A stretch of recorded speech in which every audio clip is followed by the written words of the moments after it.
Hey, what's up? Welcome to the first episode of 2025. And I'm not going to lie, I forgot how wavy that beat was that we bought when we first started the show. Like, I was just vibing right now because Bryan put together a new intro for the show. And we bought that beef off someone that you actually are familiar with in the New York City area.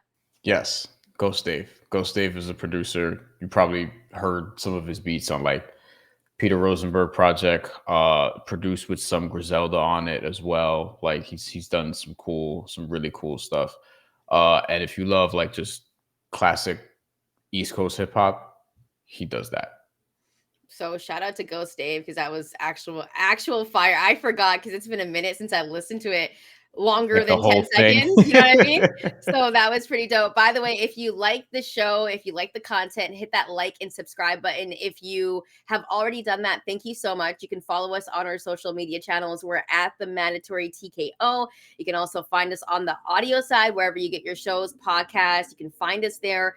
Got a couple of minutes, leave a rate and review because it helps the channel grow. But Canelo Alvarez and Terence Crawford might actually be happening. And I think this is one of the first things that we have to talk about, Bryan, because it looks like Turk is obviously involved in this. And I know that Canelo Alvarez, he was saying he wanted like 200 M's to fight David Benavidez, but it seems like he might actually be fighting Terence Crawford. And from my understanding, Terence Crawford doesn't care about what weight class it's in, and he would be okay with moving up to 168 to take on Canelo Alvarez. Bryan, I know you were thinking this fight would never happen, but so when you sent this to me like earlier in the week, I was like, I don't know, because I started believing what you were saying, and you're like, no, this might actually happen in September, right? It might actually happen Mexican Independence Day weekend. Is this? Reportedly. Yes. Yeah. Turk, as we call him on the show, for people who are unfamiliar with the program, the Turk Yalashik, who is basically the emperor of boxing right now, I guess, for lack of a better way of putting it. It's probably some other words some other people would use. Canelo Alvarez, Terence Crawford reportedly agreed upon for September. Now, there's not a concrete date. There's not an official press release announcement, anything like that. So this is still just scuttlebutt. But Turk is trying to make this fight happen. Has been persistent in making this fight happen. Terence Crawford has seemed to want it. And I recall, because I was in the room, there was a time where before the fight with Jermell Charlo, Canelo Alvarez was like, they're not going to give me credit for beating Terence Crawford, so I'm not too interested in that fight, which meant two things. One, he legitimately doesn't think he's going to get a lot of credit for beating somebody significantly smaller than him if he does. And also 1B would be, if he loses, it'll obviously look terrible because you lost to somebody so much smaller. But point number two would be, if you pay me a certain amount of money, though, like everybody has a price, which we talk about on this show. So to me, that's what this is. It's like we'll still see. Like part of me is still like, all right, we'll wait and see. But it seems like at least the main party here is persistent upon this happening. Terence Crawford has a good relationship with Dude, and Canelo Alvarez seems to be open to making as much money as possible on the way out. So there seems to be enough intrigue here for this to happen. And as far as the actual fight portion of it, I mean, I'm not excited about the potentially big weight differential. And I think where this fight will be contested is a big thing for me. Like, is it going to be a 164-pound catch weight? Is it going to be all the way up at super middleweight? Is it going to be somewhere in the middle? Is Canelo going to be entertaining going back down to 160? Like, I don't know. So there's a lot that I still need to find out here. And I hope that it's not in Saudi Arabia.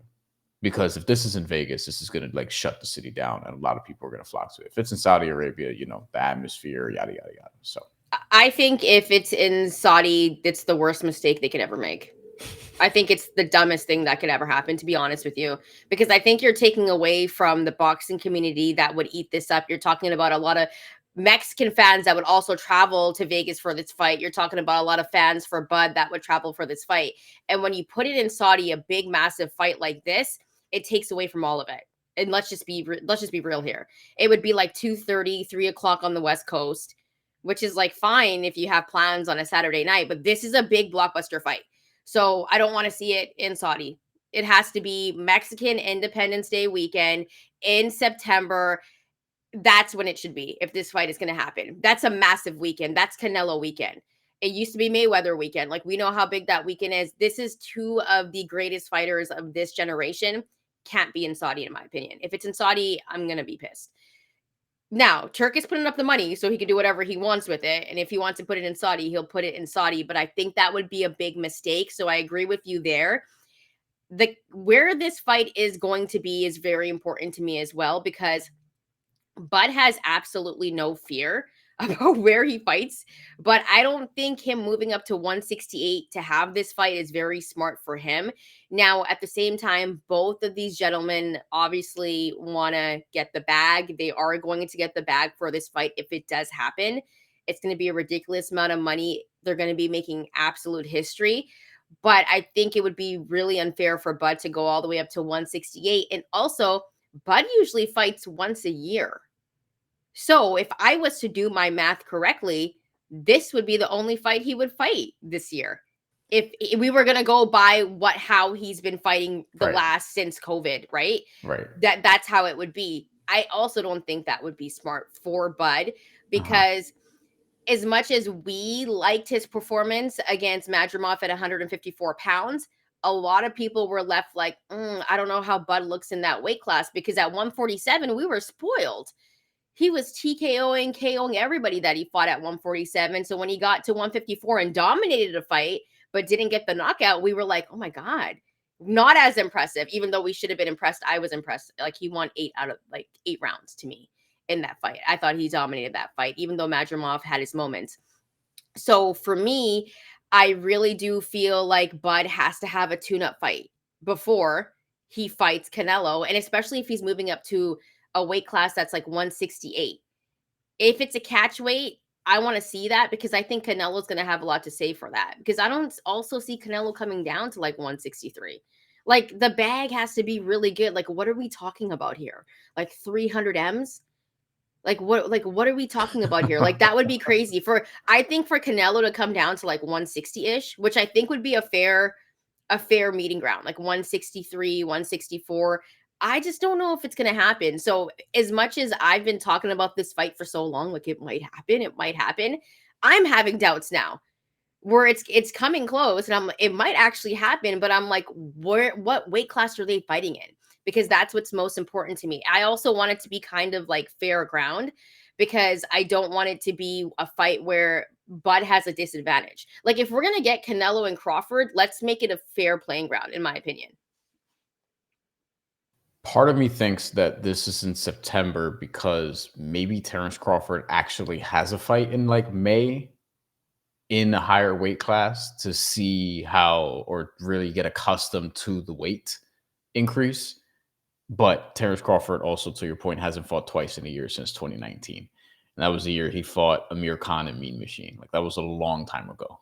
He only fights once a year ever since. He's fought once a year each of the last 5 years. But I think that would be interesting, because otherwise you're talking about Terence Crawford. If he does return in September, you're talking about him not fighting again for basically over a year and stepping into Canelo Alvarez, his second fight above welterweight ever.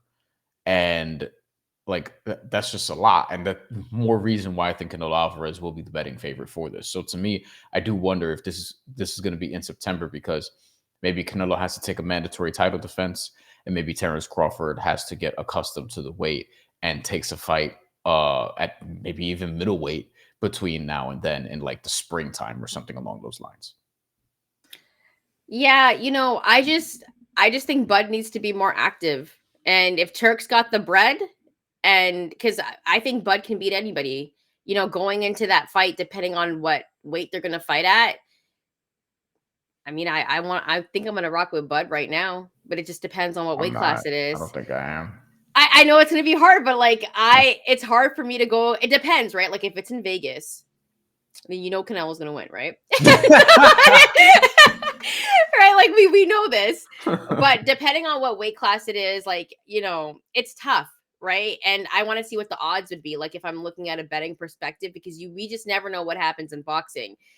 And it's hard to bet against someone like Canelo Alvarez, one of the greatest of all time. But, my heart wants to rock with Bud for this fight. So I want to see him in another fight before he fights Canelo, and hopefully we get that. But history tells us since COVID that hasn't been happening. So drop your comments. Let us know if you think this fight between Crawford and Canelo is going to happen. Let us know what weight class you think it's going to be at. And also let us know who you're rocking with in this fight. If you think the underdog Crawford is going to be, because the lines are going to be like, I think Canelo's going to be a heavy favorite. We do have a comment, and I think he'll be a favorite. I don't know if he'll be a heavy favorite. Marlon2631, thank you for checking in first person today. People say Bud just in it for a payday. No, he honestly believes he could defeat Canelo. He's a different breed from the rest.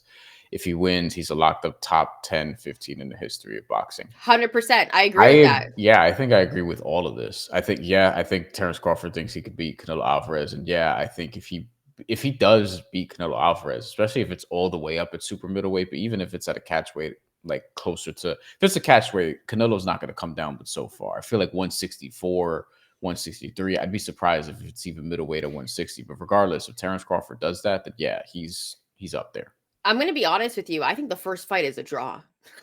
Oh, you think there's going to be more than one? I think so. I think it's going to be more than one. I think the first fight's going to be a draw because this would be the fight of like the century. This would be like the fight of the century, man. Now I got to think. Jesus. It would be like, maybe I'm being crazy right now, but it's Canelo Alvarez. It's very early in the West Coast. It is. And I just took, I just had a protein shake, so I'm feeling good, right? Yeah, I heard that shit. Jesus Christ. Yeah, I was like shaking it up. Yeah. I had to, okay? I had to get the protein. Okay, anyways, I think it would be the fight of the century. Like, this is Canelo Alvarez, one of the greatest fighters we've ever seen, getting up there in age, but then you got an older Bud Crawford who's finally getting his respect. Bud thinks he can defeat anybody, and I believe that too. And I think also people sleep on Bud's skill. I think people are forgetting how skilled Bud Crawford is. I mean, look at what he did to Errol Spence Jr. Like, absolutely annihilated him in the ring. We can't stay on this for too long, guys, because we have too much stuff. We'll be here for like four hours, right? But please drop your comments and let us know what you're feeling. Marlon2631, thank you for dropping a comment because it was a very good one, and obviously that's probably going to start more conversation. I love that comment, so thank you, Marlon. Bigger than Mayweather De La Hoya? Well, like, now I think so. That's a century. I know it is, because a century is 100 years. But the thing about it is, like, I don't think De La Hoya was De La Hoya at that point, right? Like, it was at the latter end. But like, even though Canelo and Bud are still, like, they're older, and I still think right now it's the time to make the fight.